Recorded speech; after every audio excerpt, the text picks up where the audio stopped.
I've brought up this story enough that I think it's time I actually tell it. What's up, everyone? If you're new here, my name is Mike. I'm an internal medicine physician practicing here in Nashville. And yeah, this is one of the more personal YouTube videos I'm ever going to shoot. Sure, talking about weight loss is something routine in my clinic, and I often use my own experiences to chat with my patients, but this is not about medicine. This is just my story. Let's start off with the younger years. I was an athlete all my life, playing baseball, soccer, hockey. Hockey's the one that I continued, but I was always playing sports. When I was 6 years old, I get kind of hit by a truck by being diagnosed with type 1 diabetes. Back then, it was a lot different than it is now. Again, I was 6. My parents pretty much had full control of that because who's going to give insulin to a 6-year-old and say, hey, go see how you do? Insulin at the time meant I eat the same thing at the same time every single day.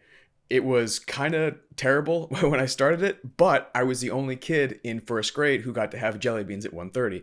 Everyone else was mad. Silver lining, I guess. Up until I was 20, I was always in pretty good shape. I never had like that bodybuilding mindset or the fitness person mindset, but I was always an athlete. I always played sports. I was pretty good at it. And then at 20, I had career-ending shoulder surgery. So I went from an athlete full-time every single day until 20 years old, got this shoulder all sorts of messed up, and then fixed, and then, well, that was the end of my hockey career. So then what did I do?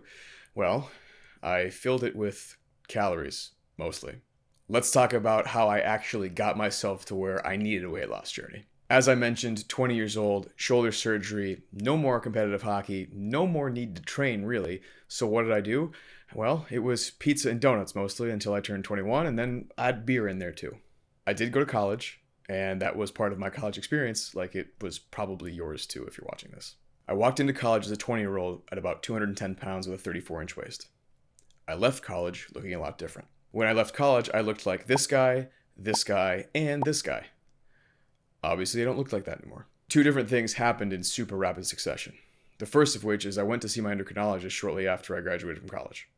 My hemoglobin A1C was 8.8. It had been in the 6s and 7s throughout my entire life, and then it climbed to almost 9. I've seen plenty of diabetics with higher A1Cs than that, but here I was, a 24-year-old with uncontrolled diabetes, thinking to myself, if this continues, I might be dead soon.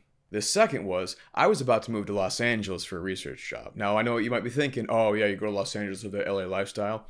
Yeah, not my shtick. The wake-up call there was, I had to go buy nice clothes for the first time in like years. I'd moved 3,500 miles away from anybody that I knew, so I didn't want to go outside. I had everything delivered, and I had delivered a 38-inch waist that I could not get over my knees. That was wake-up call number 2, and it was very sobering.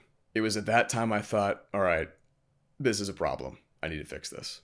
True story, I ended up taking that pair of pants and hanging it over my closet door, thinking one day I'm going to fit into those things. So here I was, didn't know anybody within a 6-hour plane ride, and now what do? For the first time in my life, I realized that everything that I do is exactly my fault.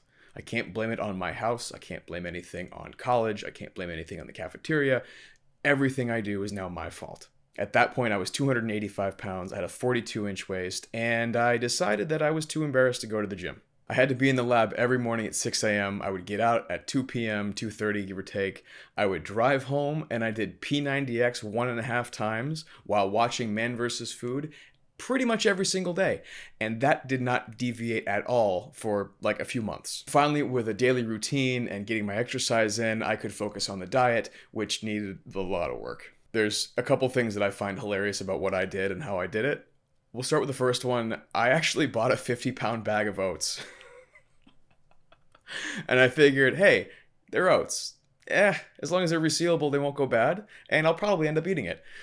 And I ended up eating it. That was my breakfast for I don't know how long. It was a very long time. My lunches were a little bit more sane.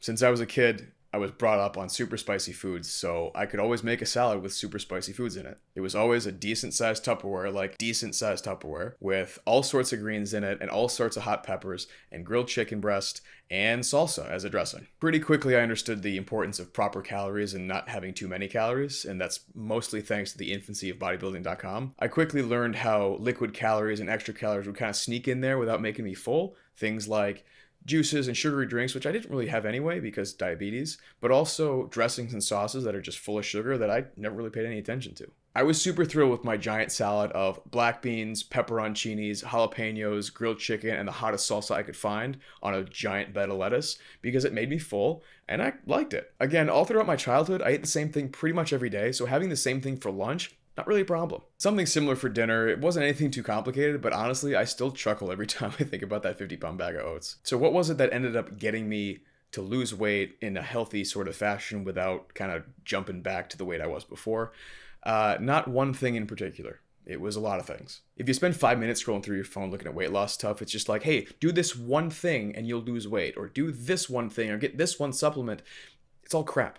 You have to do a bunch of things simultaneously for a long period of time, and that's how you develop the habits you need. Speaking of which, it's not the one thing, it's a series of habits. But in developing those habits, you really shouldn't be doing it all at once. You got to do it little by little, or else you're probably going to fall off the wagon and kind of go back to what you were doing and then say screw it, and then you never do it ever again. When it comes to food, I'm still a weak person. So at that point, I was not doing so great mentally, so I had to have some sort of midweek respite. During the weekends, I could sleep in, I didn't have to do much of anything, I could do my exercise, I could do my errands, whatever.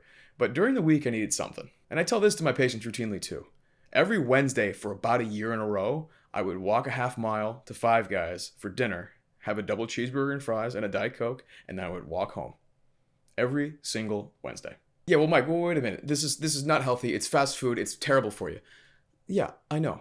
If I tried to do that now, I would get pretty ill. But that was 10 years ago when I was used to eating crap all of the time. Like I said, I'm weak. I have to have these systems. So one of my systems was every Wednesday, I'm going to have that meal and I get to look forward to it because every Wednesday I know it's coming. Every Thursday and Friday, I just had it. It was a couple of days ago. During the weekends, I'm hanging out, I'm chilling, I'm relaxing. Monday, Tuesday, it's coming right up. Other than my dinner on Wednesdays, it was an overwhelmingly healthy diet with a caloric deficit most of the time.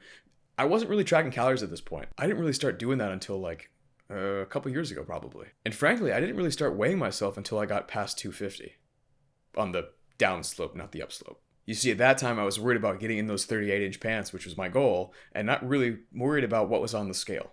Just wanted to like feel better and fit into smaller clothes, and that's kind of what most people want if they're doing a weight loss journey anyway. After the first time through P90X, I felt good. I felt like I was getting results, so I said, hey, if it ain't broke, don't fix it. Let's do it again. And then I started getting bored. I thought to myself, okay, maybe let's go back to bodybuilding.com. Let's see if there's any programs or something that'll tell me what to do because, I don't know what I'm doing, so I need somebody to tell me what to do. It was at that point that I discovered there was a gym in the basement of where I did my research, and that's where I fell in love with the gym. I got out of work at 2:30. I could go down to the gym. There's nobody there. I go do my lift. I do my cardio. I go home. I shower. It's 5 o'clock. Have dinner and relax for the rest of the day. Sounds pretty good. Some things I took for granted at the time doing those initial programs, and I realized now that, oh God, that really shaped me, was I learned how to lift properly. I learned how to lift correctly. I learned what rest times were. I learned what rest days were. I learned the necessity of all those things. Not only did those programs teach me about the weights, they also taught me about the nutrition. It's not just eating very little for the sake of fat loss or weight loss. It's fueling your body appropriately so that you can build muscle if you need to build muscle. It's fueling your body appropriately so that you can continue to exist as a human being and be in a slight caloric deficit for the sake of fat loss. Now, you can't turn fat into muscle, muscle into fat. That's not how that works. But if you kind of ebb and flow and try to train yourself, you can gain muscle and lose fat at the same time. That's hard, but you can do it. But I learned how to fuel myself instead of just starve myself for the sake of losing weight. And I think that's probably why I have a good relationship with food now that I didn't have a decade ago. About 8 months after I moved, I saw a friend for the first time since college when I looked like that guy. I had lost about 50 pounds. That person was shocked. Fast forward about a month or two, I actually had to call my mother and ask her, Mom, how many times can I get a pair of pants taken in before they look ridiculous? Those 38-inch pants I told you about as my goal? Yeah, I blew right by those. I had to get them taken in 3 times. The third time, they looked like parachute pants, and I said, I'll probably go buy new clothes. On a research stipend, you don't get a lot of money. So I didn't have a lot of money to buy new clothes, but I'll tell you what, it's a good problem to have. I spent about 2 years in Los Angeles, and after about a year and a half, my weight kind of stabilized. My lightest ever was 195 as an adult. Right before I started medical school, I played in this invite-only hockey tournament with a buddy of mine from college who actually thought I was sick. Again, he was used to that guy, not somebody 90 pounds lighter. And yes, the end of that particular part of the journey was 8 years ago. How does somebody keep up the motivation for the next 8 years of staying healthy? They don't. It helps to have a couple of oh crap moments like I did. But motivation, I have not been motivated for the last 10 years. Well, then I must be super, super disciplined, right? Not really. I like to take all that stuff out of the equation. I don't want to be motivated all the time because I'm not going to be motivated all the time. I don't want to be super disciplined and hard on myself because, you know what? I'm probably not going to do that either. But here's the thing that you can't break. Habits. Those first 2 years, I changed the way I actually live my life. So that the next 8 years, and hopefully for the rest of my life, I really won't have to change much. Sure, now when I want to lose a few pounds, I track all my calories because I need to focus that much. But when I was 285, I didn't really have to track much. I just needed to make better decisions and start developing those habits. So no, I'm really not that motivated that much anymore.